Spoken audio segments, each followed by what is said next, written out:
Remue ménage. Remue ménage.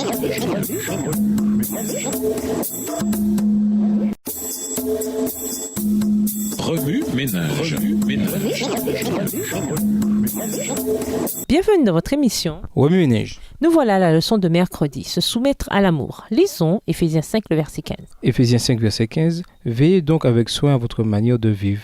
Ne vous comportez pas comme des insensés, mais comme des gens sensés. L'amour est ce dont les rêves sont faits. L'art et le divertissement l'ont constamment pour thème. Cependant, la Bible peint une image très différente de l'amour. En fait, elle nous dit comment aimer les êtres qui nous sont les plus proches. Dans Éphésiens 5, le verset 2, Dieu nous appelle à être comme le Christ. Il désire que notre façon de vivre soit inspirée par l'amour. Premièrement, nous devons être conscients de notre façon de vivre et faire attention à nos interactions avec les autres, à notre façon d'exprimer nos émotions et à notre comportement. La Bible nous exhorte à nous comporter avec sagesse et nous met spécifiquement en garde contre la consommation d'alcool. Chose intéressante, elle mentionne l'ivrognerie. Dans nos cultures occidentales, ceux qui passent de l'étape de l'adolescence à l'étape de jeune adulte sont soumis à un soi-disant rite de passage. Ils font la tournée des bars et des clubs et s'enivrent. Pour eux, ce rite fait simplement partie de l'initiation à la vie de jeune adulte. Mais la Bible, elle, a un autre son de cloche. L'ébriété est une porte ouverte au mal. Malheureusement, de nombreux jeunes restent bloqués dans la culture du club bien après l'âge de l'innocence. Un comportement sage nous amène donc à analyser nos actes et leurs conséquences. Un comportement sage nous amène aussi à faire très attention à la façon dont nous traitons nos semblables. Éphésiens 5, le verset 21 nous dit de nous soumettre les uns aux autres à cause du respect que nous avons pour le Christ. Les chapitres 5 et 6 nous révèlent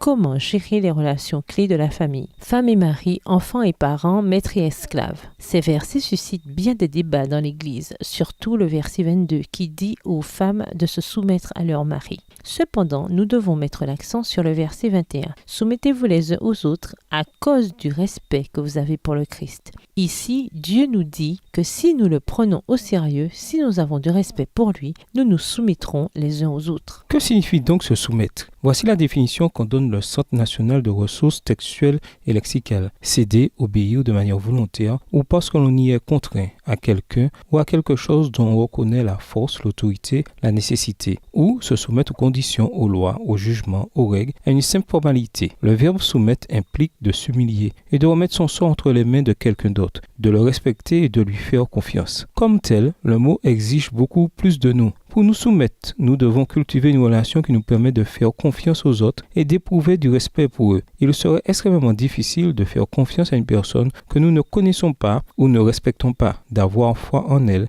et finalement de se soumettre à elle. Remue ménage. Selon vous, pourquoi la soumission est-elle un aspect important de l'amour? Pourquoi est-il difficile de se soumettre les uns aux autres, même pour les chrétiens? Comment vous soumettez-vous personnellement à Dieu? Au revoir. Et à demain si Dieu veut.